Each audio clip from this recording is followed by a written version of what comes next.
August 14th, 1942. Over the North Atlantic, 200 miles southwest of Iceland. The visibility stretched for miles across grey waters, empty save for the whitecaps that marked the endless swells rolling beneath. Second Lieutenant Elza Shahan adjusted his oxygen mask inside the cramped cockpit of his P-38 Lightning, scanning the horizon through the distinctive twin booms that framed his field of vision. Major John Weltman flew beside him in another Lightning. They had been patrolling for hours, the monotony of grey sky meeting grey sea broken only by the steady drone of twin Allison engines. Then they spotted it, a dark shape low on the horizon, growing larger. A Focke-Wulf FW-200 Condor, Germany's four-engine maritime patrol bomber, returning from a hunting expedition against Allied convoys. The engagement began when a Royal Air Force Northrop Nomad patrol bomber tracked the Condor and radioed its position. Lieutenant Joseph Schaffer, flying a P-40 Warhawk, attacked first. His machine guns found their mark. Smoke began trailing from one of the Condor's engines. Then Shahan and Weltman pushed their throttles forward, and the P-38 surged ahead with power that single-engine fighters could not match. They closed to firing range and pressed their triggers. 450 caliber machine guns and 120mm cannon per aircraft, all mounted in the nose, converged their fire on single points. The Condor's fuselage erupted in flames. The massive German bomber tumbled into the Atlantic. The American pilots circled once, confirming the kill, then turned back toward Iceland. They had just participated in destroying the first Luftwaffe aircraft shot down by United States Army Air Forces fighters. The P-38 Lightning, which delivered the final blows in this engagement, would soon earn a reputation that would force German pilots to completely revise everything they thought they knew about twin-engine fighters. What the Luftwaffe did not yet understand was that this strange American aircraft with its unconventional design would prove that two engines were not a liability in aerial combat. They were a deadly advantage. The mathematics of this transformation were already written in Lockheed's blueprints, but German fighter aces would need to learn the truth the hardest way possible: through combat. 3 months earlier, the German fighter pilot community had received reports about a new American fighter entering service. Intelligence photographs showed an aircraft unlike anything in European skies. Twin engines mounted in booms extending back from the wings. A central nacelle containing the pilot and weapons. Tricycle landing gear. The entire design violated every principle that Luftwaffe tacticians believed essential for fighter superiority. Major Adolf Galland, one of Germany's most experienced fighter leaders, reviewed the intelligence reports at Jagdgeschwader 26 headquarters in France. The assessment seemed straightforward. Twin-engine fighters were inherently inferior to single-engine designs in dogfighting. The Messerschmitt Bf 110 Zerstörer had proven this repeatedly over Britain. Heavy, unmanoeuvrable, easy prey for nimble single-engine Spitfires and Hurricanes. The P-38 appeared to suffer the same fundamental flaws, magnified. At over 10 tons fully loaded, it weighed nearly twice as much as a P-51 Mustang.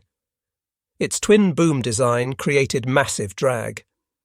The distance between engines meant asymmetric thrust problems if one engine failed. The centerline weapons pod was far from the pilot's natural sightline, creating aiming difficulties. German fighter pilots who saw the first intelligence photographs laughed. The Americans had built a reconnaissance platform, nothing more. Perhaps useful for long-range patrol work, but certainly not a fighter that could challenge the Bf 109 or FW 190 in aerial combat. This assessment would prove catastrophically wrong. November 19th, 1942. Skies over Tunis, North Africa. The morning sun had just cleared the horizon when 18 Lightnings of the 1st and 14th Fighter Groups escorted Boeing B-17 Flying Fortresses toward Tunisian targets. Hauptmann Franz Schiess, leading elements of Jagdgeschwader 53, spotted the American formation at 20,000 feet. His Bf 109G carried the combat experience of 140 missions. He had scored 19 victories against British and Soviet aircraft. Now he would face these strange twin-engine American fighters for the first time. Schiess positioned his unit above and behind the P-38s, standard German tactics for engaging twin-engine aircraft. Attack from astern and above, where the Zerstöre's limited manoeuvrability made them vulnerable. The Bf-109s dove. What happened next shattered every assumption Schiess had made about twin-engine fighters. The P-38 pilots spotted the diving Germans immediately. Instead of maintaining formation in a defensive posture, they broke hard into the attack. The Lightnings turned inside the diving Messerschmitts with a radius that seemed impossible for such massive aircraft. Schiess found himself looking not at the tail of a lumbering twin-engine bomber-destroyer, but at the nose of a P-38 pulling lead for a deflection shot. 4 50 caliber Brownings and one 20mm Hispano cannon, all mounted on the centre line, converged their fire with devastating accuracy.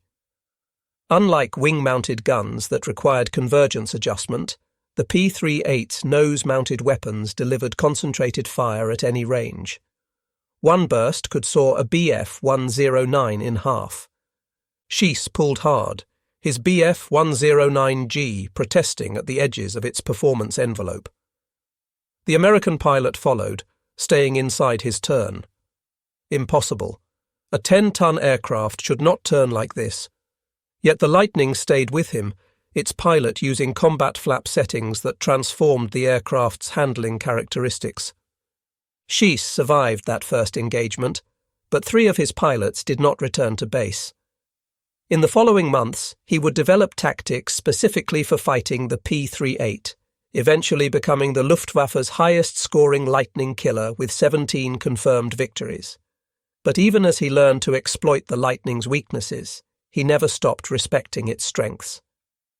Years later, after the war, Schiess would write in his combat memoirs that the P-38 pilot who nearly shot him down that first day had taught him a crucial lesson. Never underestimate an enemy based on preconceptions about what their aircraft should be capable of doing. The initial German dismissal of the P-38 stemmed from their experience with the Bf-110. The Messerschmitt Zerstörer destroyer was a twin-engine heavy fighter designed in the late 1930s to escort bombers and destroy enemy bomber formations. It mounted devastating firepower, 4 20mm cannons and 4 machine guns in the nose, plus twin rear-facing machine guns for defence. But during the Battle of Britain in 1940, the Bf-110 had been slaughtered. British Spitfire and Hurricane pilots found the heavy twin-engine fighter easy prey. Unable to dogfight effectively, too slow to run, the Zerstörer units suffered catastrophic losses. By the end of 1940, the Bf-110 had been withdrawn from daylight fighter operations over Britain, relegated to night fighting and ground attack roles. This experience created a doctrine within the Luftwaffe. Twin engine equals vulnerable in air-to-air combat. The assessment seemed validated by every subsequent encounter. Soviet twin-engine fighters proved equally ineffective. French twin-engine designs had been swept from the sky in 1940. Therefore, when the P-38 appeared, German fighter pilots assumed they understood exactly what they faced. Another failed attempt to create a twin-engine day fighter. The assessment reached the highest levels of Luftwaffe command. General Adolf Galland later wrote in his post-war memoir that he initially compared the P-38 to the Bf-110, assuming similar weaknesses. This comparison would prove to be one of the most costly intelligence failures of the German fighter arm. What the Luftwaffe failed to understand was that the P-38 had been designed from the ground up to solve every problem that plagued the Bf-110. The Americans had learned from German mistakes and created something entirely different. February 1937. Wright Field, Ohio.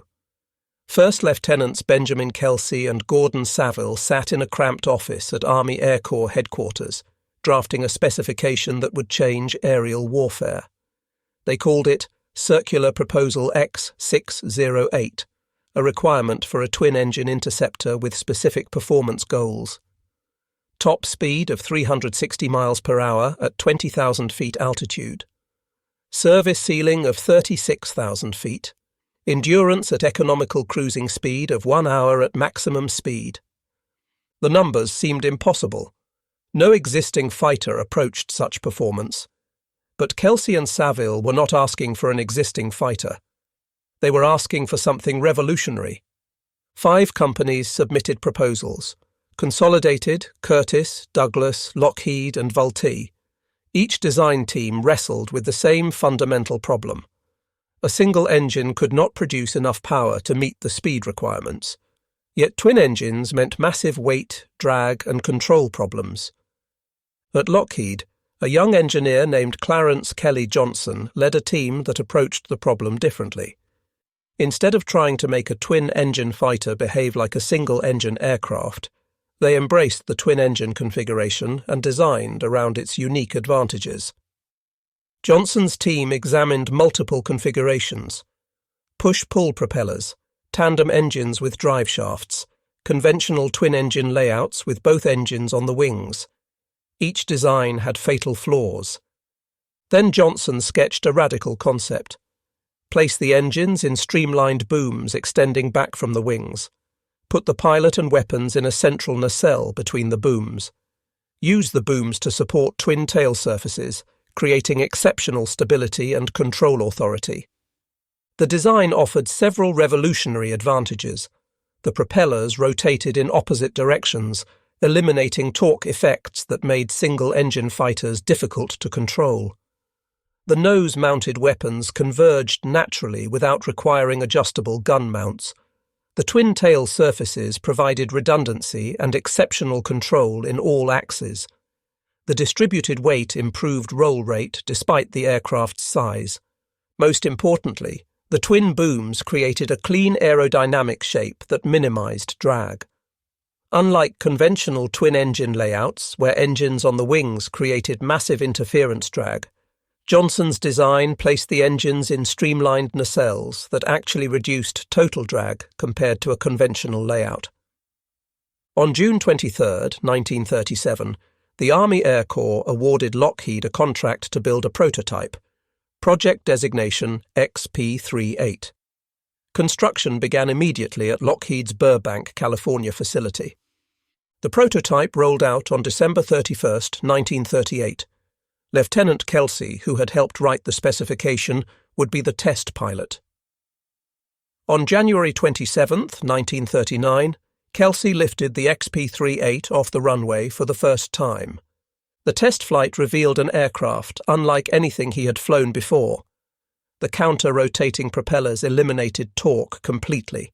The tricycle landing gear provided superb visibility during taxi and takeoff. The cockpit, positioned between the engines rather than behind or above them, offered an unobstructed view in all directions. The controls responded crisply despite the aircraft's size. Kelsey pushed the aircraft to 414 miles per hour in level flight, far exceeding the specification requirement.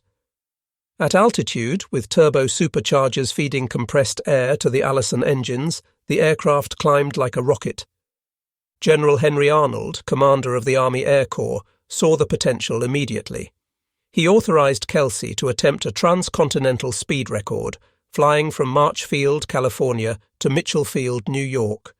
The flight would demonstrate American air power to the world and prove the XP-38's capabilities. On February 11, 1939, Kelsey took off from Marchfield. He reached Mitchell Field in 7 hours and 2 minutes, including 2 refueling stops. The flight shattered the previous transcontinental record and made national headlines. Then, disaster struck. As Kelsey made his final approach to Mitchell Field, carburetor icing caused both engines to lose power. The XP-38 crashed short of the runway, destroyed. Kelsey walked away uninjured, but the only prototype lay in ruins. The crash could have ended the program. Instead, it validated the design. Kelsey's survival in a crash that destroyed the aircraft proved the inherent safety of the twin-boom layout. The pilot's nacelle remained intact, even though both engine nacelles were demolished. The Army Air Corps immediately ordered 13 YP-38 evaluation aircraft. By the time production P-38s reached combat units in 1942, Lockheed had solved the teething problems that plagued early models. The production aircraft incorporated self-sealing fuel tanks, armor protection for the pilot, improved turbo superchargers, and refined aerodynamics. Most importantly, Lockheed test pilot Milo Burcham had developed combat tactics that exploited the P-38's unique characteristics. Unlike single-engine fighters that relied on tight turning radius, the Lightning used speed, zoom climbs, and diving attacks.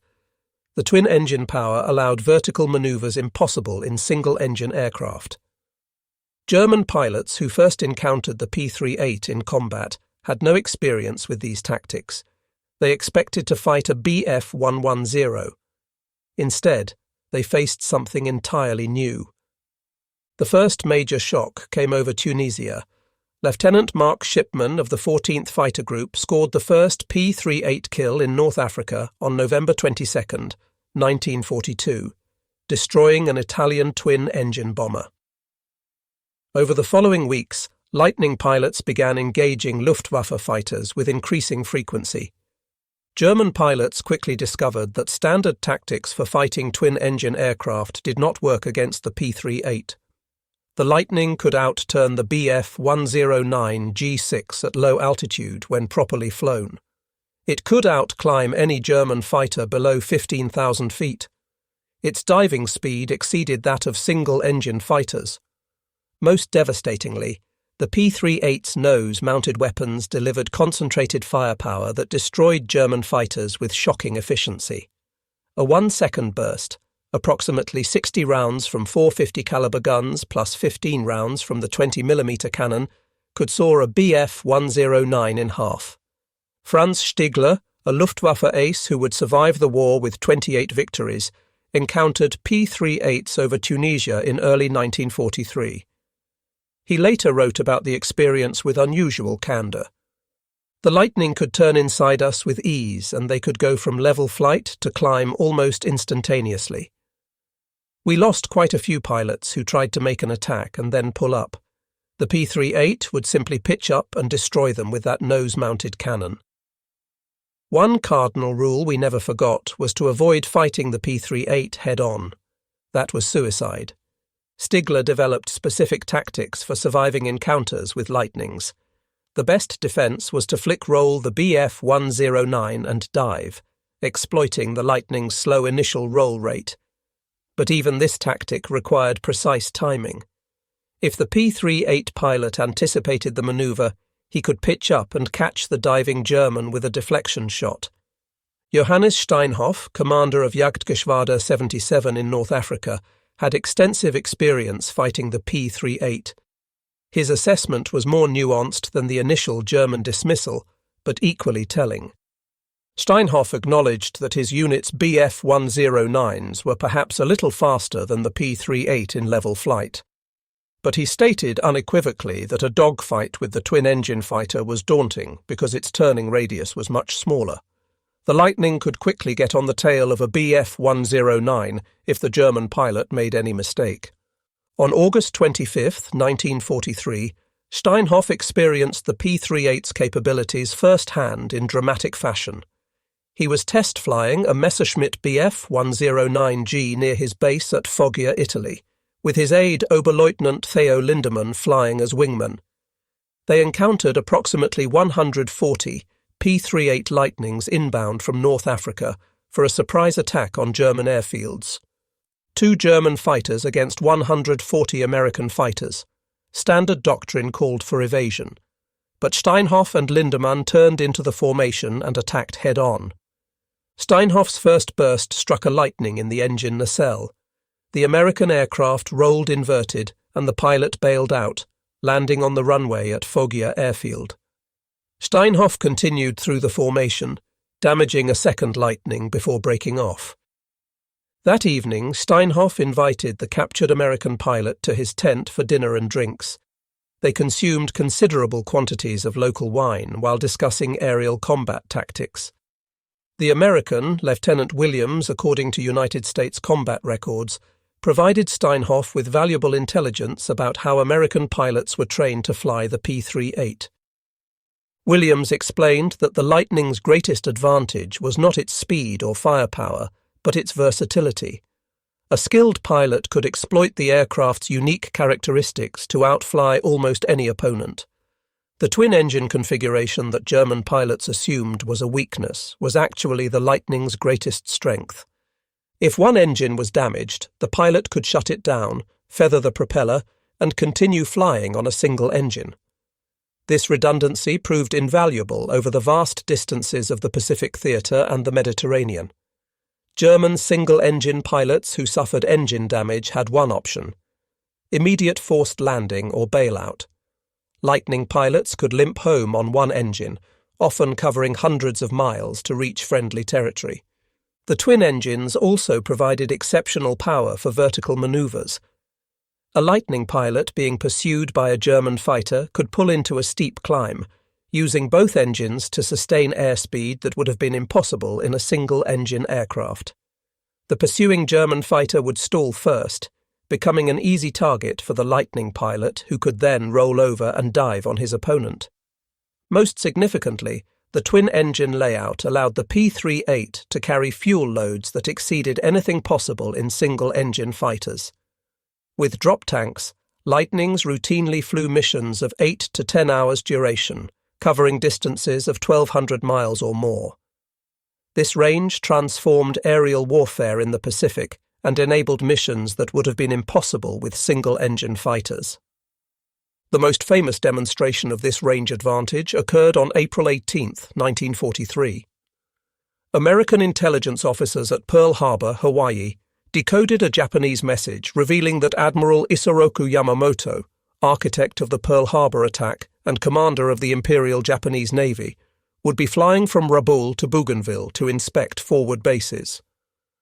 The flight path would take Yamamoto's transport, a Mitsubishi G-4M Betty bomber, over 435 miles of open ocean. The only American aircraft with sufficient range to intercept was the P-38. Major John Mitchell planned the mission with mathematical precision.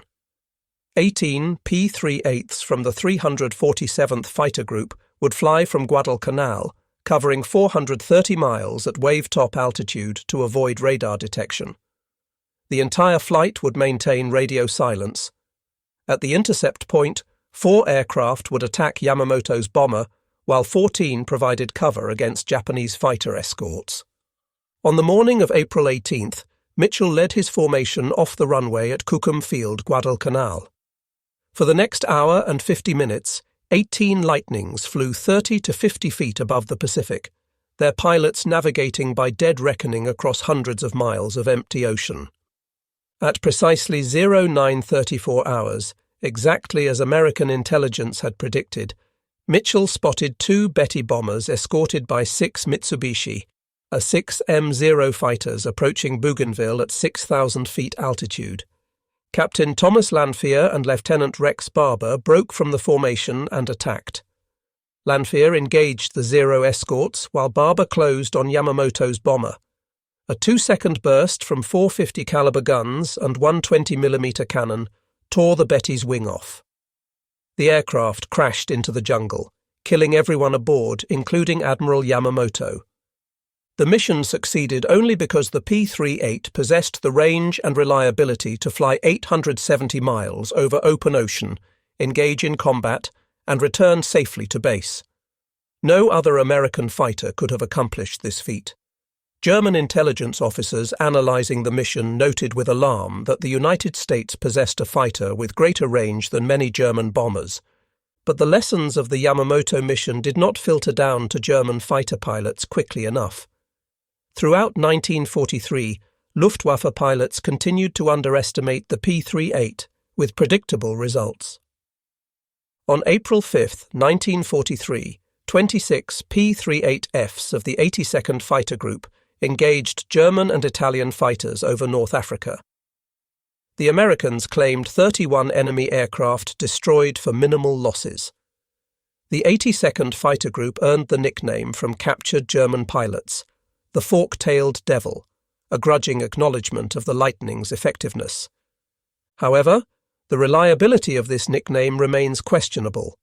No German combat reports from that period mention using such a term. The phrase may have been invented for American propaganda purposes.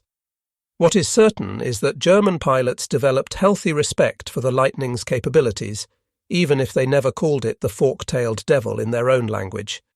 Franz Schiess, who would become the Luftwaffe's leading Lightning killer, shot down his first P-38 over the sea south of Sicily on May 21, 1943, his 50th victory. By this time, Schiess had developed specific tactics for exploiting the P-38's weaknesses. The Lightning's initial roll rate was slow in the first 10 degrees. A German pilot under attack could flick roll and pull into a hard turn, using the brief moment before the P-38 could match the maneuver to create separation. If attacked head-on, the German pilot's only option was to brake hard and dive, using superior diving speed to escape. But Schiess also documented the Lightning's strengths in his combat reports. The aircraft was faster than his Bf-109G6 in level flight below 20,000 feet. It could outclimb German fighters at low altitude. Its nose-mounted weapons were devastatingly effective, and it was nearly impossible to destroy from behind because the engines and tail booms absorbed damage that would have downed a single engine fighter. On September 2, 1943, Schiess led a scramble against United States Army Air Force's B-25 Mitchell bombers attacking rail marshalling yards at Cancello near Naples. His unit engaged the P-38 Lightning escort.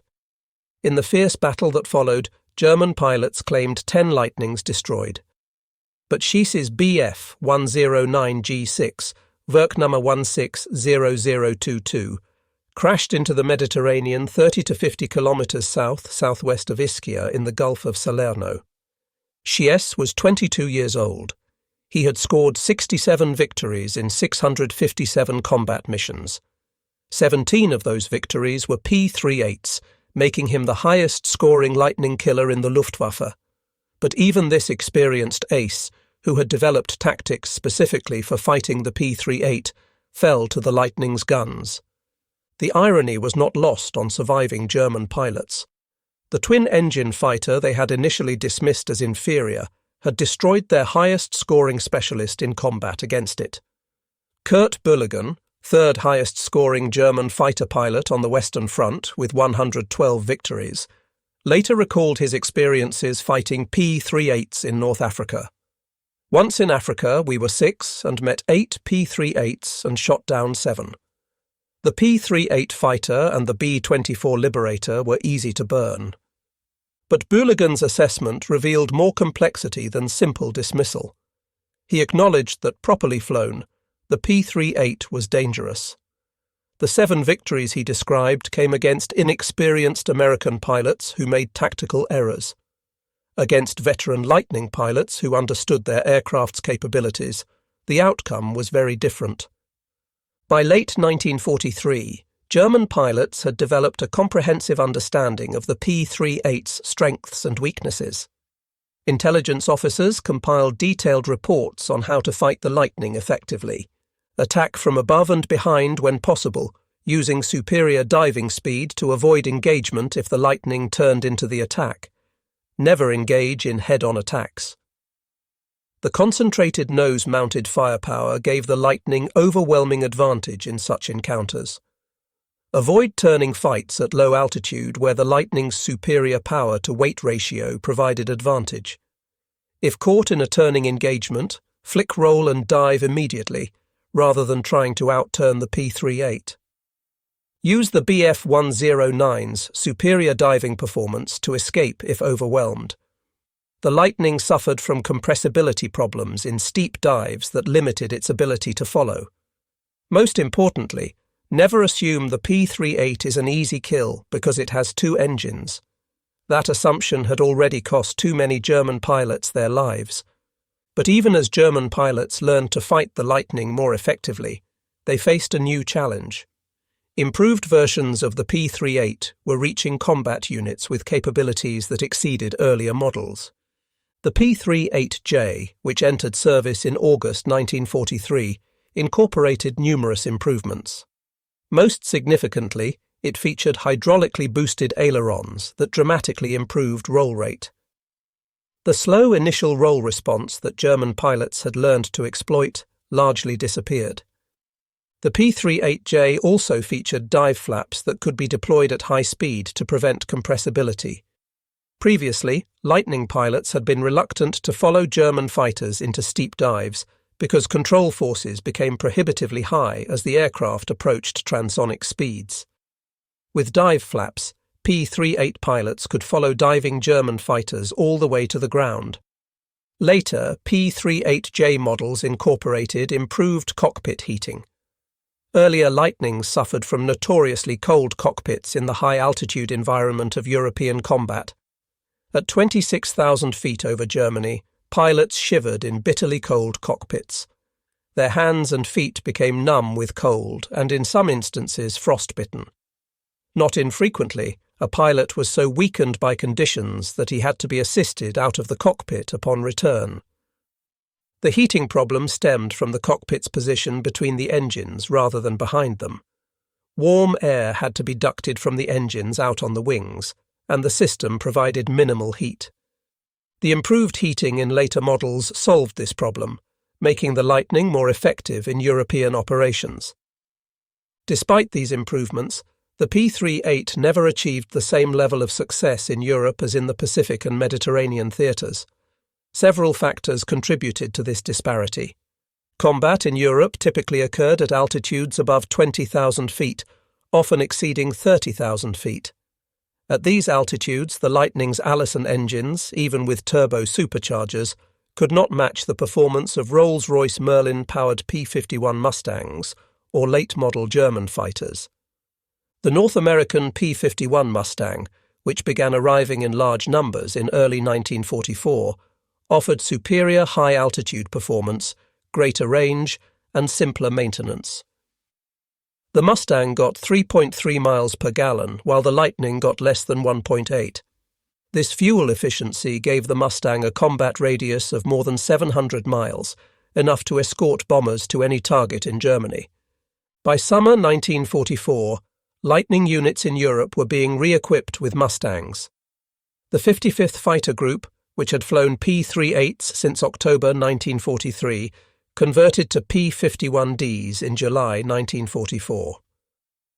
Pilots expressed mixed feelings about the transition.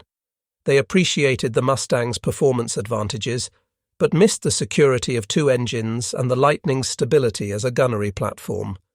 Robin Olds, who became the last P-38 ace in the 8th Air Force, later reflected on his experience flying both types.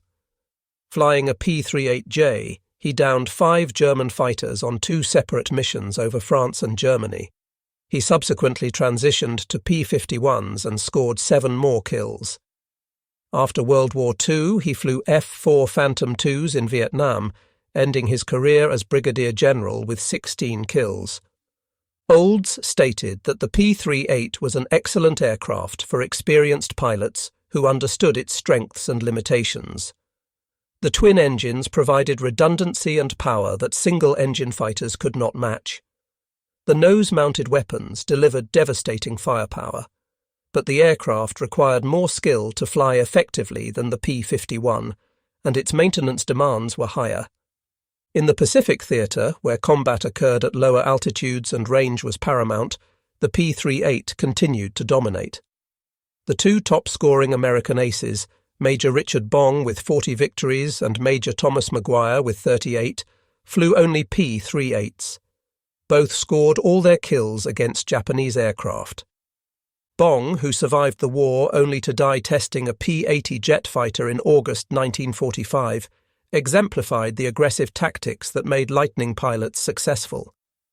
He stated frankly that he was a poor shot, so he closed to point-blank range before firing, sometimes flying through the debris of aircraft he destroyed. This tactic exploited the P-38's structural strength. The twin-boom design distributed stress across multiple load paths. Damage that would have destroyed a single-engine fighter often left the Lightning flyable. Pilots returned to base with one engine shot out, tail surfaces shredded, and holes throughout the airframe. The redundant control surfaces and engines kept them alive. Japanese pilots, like their German counterparts, initially underestimated the P-38. Saburo Sakai, a Japanese ace with 64 victories, wrote in his post-war memoir that the P-38 first used in combat against Zeros appeared to lack any distinctive features other than speed at great altitudes and very high diving speed. Japanese pilots delighted in the early encounters where American pilots attempted to dogfight with Zeros, but Sakai noted that it quickly became obvious the Americans had not yet learned the most favorable characteristics of the P-38. Once American pilots stopped trying to turn fight and instead used boom and zoom tactics, the situation changed dramatically. Sakai wrote that pilots were too often heard cursing the speedy P-38s which flaunted their flashing performance. The P-38 was in a most enviable position. He could choose to fight when and where he desired and on his own terms. Under such conditions, the Lightning became one of the most deadly of all enemy planes. The lessons Sakai drew from fighting the P-38 paralleled conclusions reached by German pilots. The only possible means of commencing major combat at a desired moment is through the possession of aircraft superior to those available to the enemy. In other words, the P-38's greatest advantage was not speed or firepower or maneuverability in isolation. It was the combination of capabilities that allowed its pilot to dictate the terms of engagement. The twin-engine design that had initially seemed like a weakness proved to be the key to this flexibility. By late 1944, as Allied forces closed in on Germany from east and west, Luftwaffe fighter units faced overwhelming odds. American bomber formations appeared over German cities daily, escorted by swarms of fighters. P-38s, P-47s, and P-51s contested every cubic meter of German airspace. German pilots who had learned to respect the P-38 in 1943 now faced it in numbers they could not counter. The 8th and 9th Air Forces deployed hundreds of Lightnings for ground attack missions, bombing and strafing German transportation networks. The distinctive twin-boom silhouette became synonymous with American air power. Herbert Kaiser, who eventually scored 68 victories, shot down his first P-38 in January 1943. He later stated that the P-38 should be respected as a formidable opponent, that it was faster and more manoeuvrable than the Bf-109 G6 model he flew, especially since the G6 was slowed by underwing armament. Johann Pichler, who encountered P-38s over Italy in 1943, found them faster in climbs than his own aircraft. The testimony from German pilots consistently acknowledged the Lightning's capabilities, even as they claimed victories against it. The statistics reveal the complexity of the P-38's combat record. In the Mediterranean theatre, where the Lightning suffered its highest losses, combat conditions favoured German tactics. Many engagements occurred when P-38s were tied to close bomber escort duties, making them vulnerable to attack from above by German fighters who selected the most advantageous position and timing. On August 25, 1943, 13 P-38s were shot down in a single sortie by Jagdgeschwader, 53 Bf-109s without achieving a single kill. On August 30th, 13 more fell to German and Italian fighters. On September 2nd, 10 P-38s were shot down in combat with Bf-109s of JG-53, though this engagement also cost the Germans 4 Bf-109s, including Franz Schiess. These one-sided defeats stemmed from tactical doctrine rather than aircraft limitations. When American commanders changed tactics in late 1943, allowing P-38 pilots to engage aggressively rather than staying tied to bombers, the results improved dramatically. Overall, P-38 pilots in all theatres claimed approximately 1,900 enemy aircraft destroyed. Losses totaled approximately 1,300 Lightnings from all causes, including accidents and ground fire. The kill-to-loss ratio, while not matching the P-51 Mustang's performance, demonstrated that the twin-engine fighter was far from the easy prey German pilots had initially assumed. The legacy of the P-38's combat performance forced a fundamental reassessment of twin-engine fighter design. Before the Lightning, conventional wisdom held that twin engines inevitably meant inferior dogfighting capability.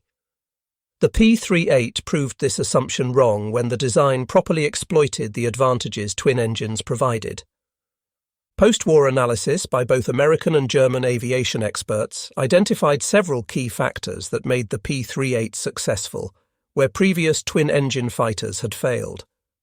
First, the unconventional twin-boom layout minimized drag and created excellent weight distribution. Unlike conventional twin-engine designs, where engines on the wings created massive interference drag and asymmetric thrust problems, the Lightning's streamlined nacelles and counter-rotating propellers largely eliminated these issues. Second, the concentrated nose-mounted armament provided devastating firepower without the complexity of synchronized wing guns. A skilled P-38 pilot could destroy enemy aircraft at ranges where wing-mounted guns would have been ineffective due to convergence issues. Third, the twin engines provided redundancy and power that transformed combat tactics. Lightning pilots could absorb battle damage that would have downed single-engine fighters and continue fighting. They could sustain vertical maneuvers longer than any single-engine opponent. Most importantly, they could fly missions of duration and distance impossible for single-engine aircraft. Fourth, the Lightning's forgiving handling characteristics made it accessible to pilots who had trained primarily on single-engine aircraft. While it required skill to exploit fully, the P-38 did not demand the specialized training that made other twin-engine fighters difficult to master. German aviation engineers studied captured P-38s extensively, hoping to replicate the design's success. But by the time they fully understood what made the Lightning effective, Germany lacked the resources to develop competing designs. The Messerschmitt Me 262, Germany's jet-powered twin-engine fighter, incorporated some lessons from the Lightning, but arrived too late and in too few numbers to affect the war's outcome. The assessment of the P-38 by German pilots evolved dramatically over 30 months of combat. Initial dismissal gave way to cautious respect, then genuine concern as American pilots learned to exploit their aircraft's advantages.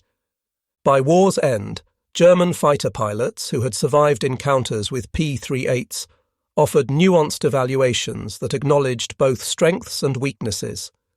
They noted that while the Lightning could be defeated by exploiting its vulnerabilities, doing so required skill, experience, and favorable tactical circumstances. Against veteran American pilots who understood their aircraft, the P-38 was deadly. The transformation in German attitudes toward the P-38 paralleled their broader realization about American air power. The Americans were not building inferior aircraft flown by inexperienced pilots. They were developing weapons systems optimized for specific missions and training pilots to exploit every advantage their aircraft offered. The P-38 exemplified this approach. It was not designed to outturn a Bf-109 or Fw-190. It was designed to fly farther, climb higher, hit harder, and survive damage that would destroy single-engine fighters. Within those parameters, the Lightning excelled. By May 1945, when Germany surrendered, the P-38 had been largely phased out of frontline service in Europe, replaced by the superior P-51 Mustang. But in the Pacific, Lightnings continued flying combat missions until Japan's surrender in August. The final accounting showed 10,037 P-38s built. Approximately 1,900 enemy aircraft claimed destroyed. Countless reconnaissance missions flown deep into enemy territory. Strategic strikes against targets beyond the range of any other fighter. The assassination of Admiral Yamamoto. These achievements validated the design decisions that German pilots had initially ridiculed. The top American ace, Richard Bong, flew only the P-38. The second highest scoring American ace, Thomas McGuire, flew only the P-38. The third-ranking ace in the Pacific, Charles MacDonald, scored 27 kills in his P-38 named Put Put Maru. These men proved that in capable hands, the twin-engine Lightning was as deadly as any fighter in the sky. German pilots who survived the war and later emigrated to the United States often encountered P-38s at air shows and museums. Their reactions revealed the respect that combat experience had taught them. Franz Stigler, the ace who had advised pilots to never engage the P-38 head-on, visited the National Museum of the United States Air Force in Ohio in 1986. He stood before the museum's Lightning for nearly an hour, examining the nose-mounted weapons, the twin booms, the tricycle landing gear. A museum volunteer asked what he thought of the aircraft. Stigler responded that it was the most innovative fighter design of the war. He acknowledged that German engineers had been too conservative, too committed to conventional layouts. The Americans had been willing to try something radical, and it had worked. Johannes Steinhoff, who had shot down 4 P-38s in a single engagement over Italy, later stated in a post-war interview that he considered the Lightning the most dangerous Allied fighter he faced. This assessment surprised many, given that Steinhoff had also fought against Spitfires, Mustangs, and Soviet fighters. But Steinhoff explained that the P-38's combination of range, firepower, and survivability made it uniquely threatening. A Spitfire or Mustang might shoot you down in a dogfight, Steinhoff noted, but the P-38 could be anywhere, strike from any direction, absorb your return fire, and escape to fight again. That versatility made it more dangerous than single-engine fighters with superior performance in specific parameters. The lesson German aces learned about the P-38 extended beyond aviation. They had assumed that American engineering and tactics would follow conventional patterns. When the Americans introduced innovations like the Lightning's twin-boom design, German pilots initially dismissed it as naive experimentation. Combat revealed the error in this thinking. The Americans were not naive. They were approaching aerial warfare from different assumptions, willing to try unconventional solutions if those solutions provided tactical advantages. This willingness to innovate, to build aircraft optimized for specific missions rather than following conventional formulas, characterized American air power throughout World War II. The P-38 was simply one example, albeit a particularly striking one. By the time German pilots fully appreciated what the Lightning represented, Allied air superiority was complete. The skies over Germany belonged to American and British aircraft. The Luftwaffe's most experienced pilots were dead, captured, or grounded by fuel shortages. The twin-engine fighter they had once laughed at was now destroying German transportation networks with impunity. In the final analysis, the P-38 Lightning accomplished exactly what its designers intended. It provided the United States Army Air Forces with a fighter capable of missions impossible for single-engine aircraft. Its unconventional design, initially ridiculed by German pilots, proved to be revolutionary rather than foolish. The twin engines that seemed like a fatal weakness were actually the Lightning's greatest strength. They provided redundancy, power, range, and survivability that transformed aerial combat tactics. German aces learned this truth through bitter experience, one engagement at a time. Some lessons can only be learned through combat. For Luftwaffe fighter pilots in 1942 and 1943, the P-38 Lightning taught one of the war's hardest lessons. Never underestimate an enemy based on preconceptions about what their weapons should be capable of achieving. The twin-boom fighter that violated every principle of German fighter design doctrine proved devastatingly effective in the hands of skilled American pilots. The mathematics of this effectiveness were written not in theoretical performance specifications, but in combat records that could not be denied. By war's end, no German pilot dismissed the P-38 as an easy kill. They had learned to respect the Lightning's capabilities through the most unforgiving teacher available: combat experience. The story of the P-38 Lightning stands as testament to innovation's power in warfare. Lockheed's designers had created something genuinely new, an aircraft that solved problems in unconventional ways.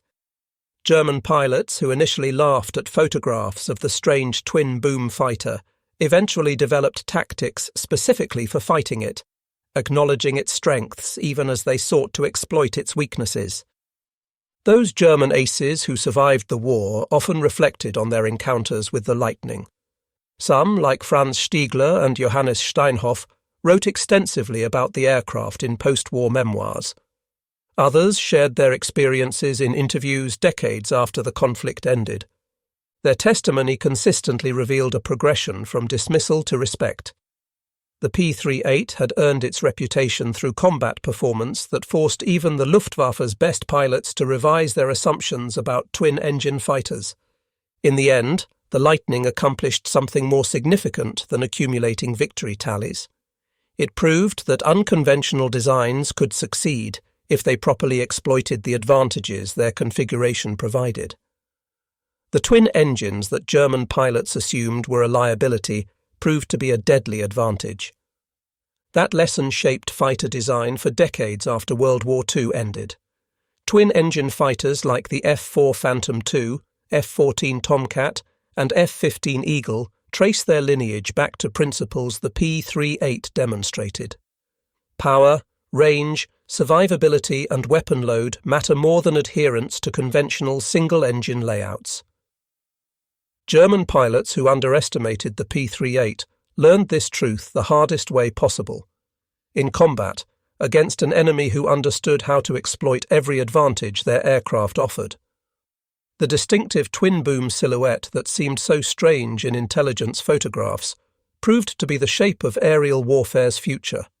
The Lightning's thunder echoed across 3 years of combat, from Iceland to Tokyo.